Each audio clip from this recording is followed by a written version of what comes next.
Эфирда Татарстанның көньяк-көнчыгыш хәбәрләре. Студияда Лилия Шафигуллина. Исәнмесез бүгенге программада. Мизгел эшендә көлге әүрелде. Тайсуган авылында яшәүче Хәйруллиннарның 6 ел төзегән йортларында янгын чыккан. ЮВТ-24 тамашачылары гаиләгә ничек ярдәм итә ала? Гуманитар ярдәм җыю дәвам итә. Баулы халкы мобилизацияләнүчеләргә инде 3 йөк озаткан. Хәрбиләр нәрсәгә мохтаҗ? Сәхнәдә үткән тормыш. Татар драма театры актеры Камил Валиевка быел 80 яшь тулды. Тамашачылар РСФСРның атказанган артистын нинди спектакльдә күрде? Тайсуганда яшәүче укытучы һәм янгын части хезмәткәре гаиләсендә зур фаҗига булган. 8 ноябрь иртәсендә аларның йортларында янгын чыккан. Ялкын эчке диварлар, җиһазлар һәм түшәмгә зыян китергән. Хәзер 4 бала тәрбияләүче гаилә үз көчләре белән йортын торгыза. Зашел сюда, открыл дверь, увидел сильное заземление и только потом понял, что произошло. Пытался зайти, но ничего не получилось. Фаҗигале көн гадәтиеннән бер нәрсәсе белән дә аерылмаган. Хатынын һәм балаларын озатып Руслан эшкә керешә. Йортны гаилә башлыклары 2017 елда төзи башлаган. Бер бүлмәгә салгач, гаилә бирегә күченә һәм төзү эшләрен дәвам итәләр. Янгын чыккан көнне Ират дусты белән диварларны такта белән тышлаган. Янгын хәбәрчесенең тавышын да ишетмәгәннәр. Янгын сүндерүчеләр берничә минуттан соң килеп җитә. Бидлекләр ярдәмендә генә Руслан төтенле йортка эләгә ала. Залдан башланган янгын ашсу бүлмәсенә күчә. Түшәмгә зыян килә. Нәтиҗәдә янып беткән диварлар гына кала. Барлык көч акчалар төзелешкә китеп барган. 6 ел тир түккән хезмәт 5 минут эчендә юкка чыга. Өйне шунда ук торгыза башлыйлар. Ярдәм кулын туганнарым, авылдашлары, дуслар суза. Бергәләшеп янган такталар арасыннан эшкә яраклыларын җыялар.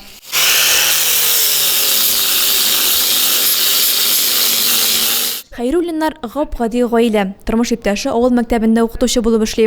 4 бала тәрбиялиләр. Руслан 23-нче янгын частендә янгын сүндерү автомобиле йөртүчесе.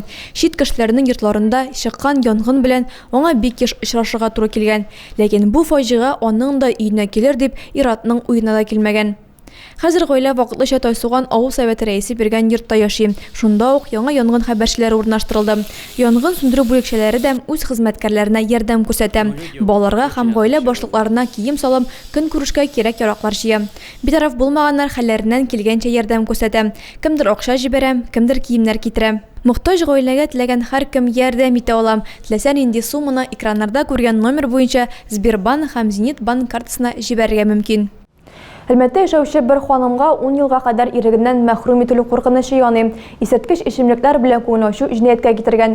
Нәтиҗәдә кичә пычак белән чәнчү, полиция, ашыгыч ярдәм һәм тугай торакта яшәүчеләрнең куркуы белән тәмамланган. Җинаять кодексы хатын-кызның гамәлләрен авыр тән җәрәхәтләренә китерү буларак билгели. Эшне шәһәр судында карадылар.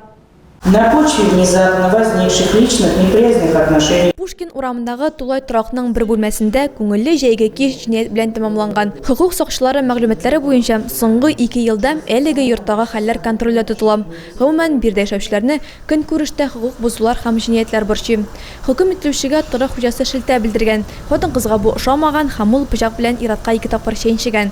Соңгысының биле һәм корсагына зыян килгән. Җинаять кодексы моны каты тән җәрәхәтләр дип атый.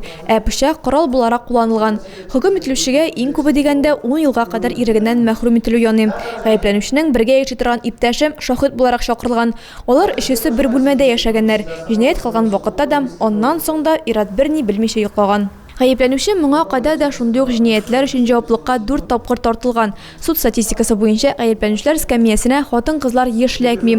Көч кулланып кылынган җинаятлар турында сүз барганда бигрәк тә 1000-нән артык җинаять эшләренең 90-ы гүзәл ханымнарга карата ачылган. Гаепләү һәм яклау судтан йомшарту шартларына игътибар итүне сорый. Беренчесе, хөкем ителүче үзе зыян күрүчегә ашыгыч ярдәм чакырткан.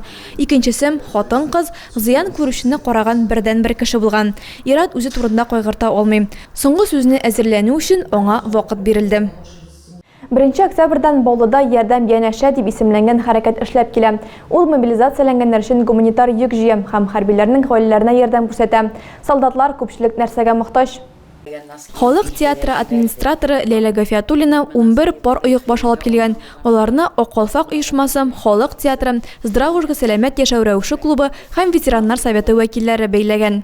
Birinci партия мобилизованныйларга жибергенде рюкзакларга салып чыккан идик инде. Ondan соң инде окшалар жыйып турып, жылы уйык башлар Фарида Амировна стелькалар алып жиберди. Халыкның опаларның менә тизрәк кайтсын иде дип Нурия апа даже әйтеп җибәрде шундый сүз. Безнең носкилар барып җиткәнче балакайларыбыз кайтсыннар иде дип. Җыю пунктында китерелгән һәр нәрсә тикшерелә һәм тартмаларга урнаштырыла. Уңайлы булсынга аларның һәрберсенә исемлекләр ябыштырыла. Бу игелекле эштә Баулы районы волонтерлары актив катнаша. Аларның саны 100дән артып киткән. Әйберләр җыюдан тыш тапка мәктәп укучыларының рәсемнәр һәм җылы сүзләр дә килә. Өчпочмаклы хатларны аграр көллият укучылары да яза. Хәзер штабта чираттагы тартмалар партиясын әзерлиләр. Баулы халкы да якташларына ярдәм итәргә телим. Һәм җылы башлык, оек баш, куртка, термокием, чәй, токмач, тушенка ярма алып килә.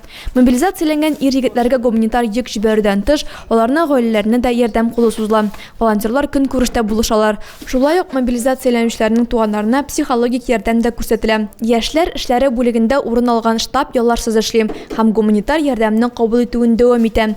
Хәзерге вакытта дарулар, жгут, тез калканы, култыксам, фонарьлар, йокы капчыклары аеруча кирәкле товарлар санала. Шулай ук солдатлар 5 бармакча, оек-башлар һәм резина итекләргә мохтаҗ. Лениногорск балалар йортында тәрбияләнүчеләр янына хәйрия максаты белән килде. Сәфәр Азәрбайҗан флагы көненә багышланды. Нәни дусларга алар җиләк җимеш, сыйнымәтләр һәм күңел ачу программасы бүләк итте.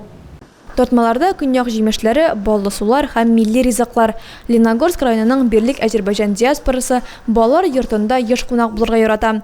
Биредә оештырылган һәр чара сый-нигъмәтләрсез үтми. Диаспора өчен бүген бәйрәм, Азәрбайҗан флагы көне. Үзләренең шатлыкларын алар хәйрия акциясе белән уртаклашырга булган.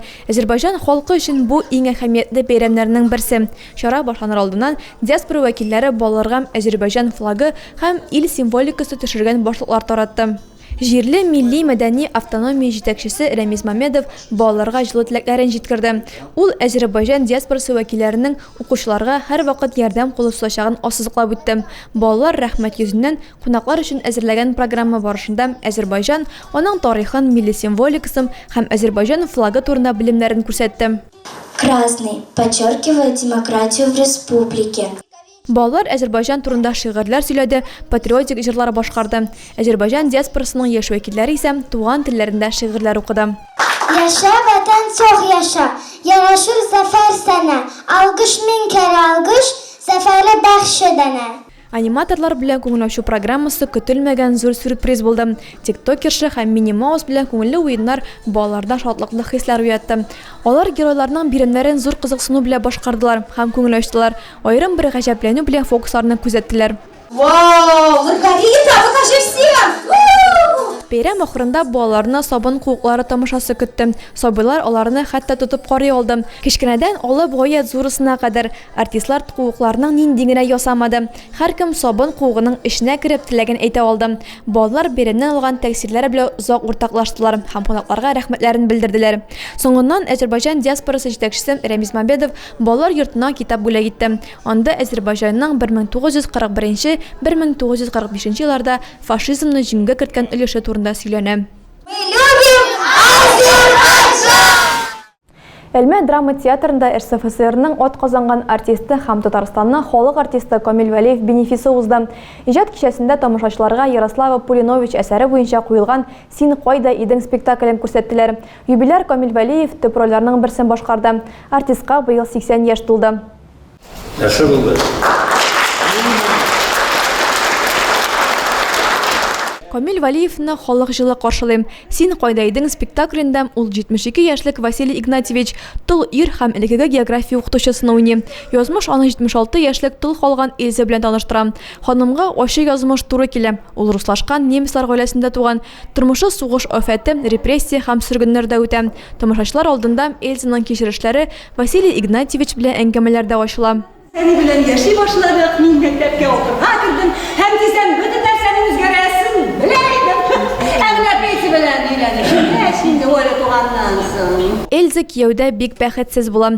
Яратмаган һәм тупас ире белән ул дистәләрчә еллар яшәгән. Хатын хыялларын кичектереп, гомере буе гаиләсе өчен тир түккән. Тормыш иптәше вафат булгач, ул Василий Игнатьевичны очрата һәм гомере буе көткән мәхәббәтен табуын аңлый. География сөйлә. Шушы тирә яктан, сезнең өлкәдә башка президент булганым юк. Benim de kichkina şokta Samarada buldum. Amerika. Кыюсыз күрешүләрдә ике өлкән кешенең саф мәхәббәте чагылам, ләкин бу хисләрне башкалар аңламый. Гашыйк пар өйләрен сатып диңгез буена күченеп китәргә хыялланам. Эльзаның кызы Ольга әнисенең яңа мөнәсәбәтләрен әтиләре хәтеренә карата хыянәт буларак кабул итә. Геройларның йөрәкләре түзә алмый. Алар һичшиксез бергә булачаклар, ләкин инде башка дөньяда. Татарстанның халык артисты һәм РСФСРның ат казанган артисты Камил Вәлиев Әлмәт татар драма театры сәхнәсенә 60 елга якын гомерен багышлаган. 1997 елдан 2014 елга кадәр режиссер булып хезмәт куйган. Иҗады юлында аңа дистәләгән уңай һәм тискәре геройлар уйнарга туры килә, ләкин аларның барысында ул зур талант һәм ышаныч белән башкара. Юбилярга Татарстан Республикасы алдындагы казанышлары өчен ордены медале тапшырылу турында игълан ителде. Актерны шәһәр башкарма комитеты, Татнефть вәкилләре, хезмәттәшләре һәм театр коллективы котлады. Тагы да күбрәк яңалыклар һәм тапшырулар белән безнең рәсми сайтыбызда таныша аласыз. Без социаль челтәрләрдә бар, хәбәрләр юлагыз. Бүгенгә менә шулар, мин сезнең белән сау булашам, исән-имин булыгыз.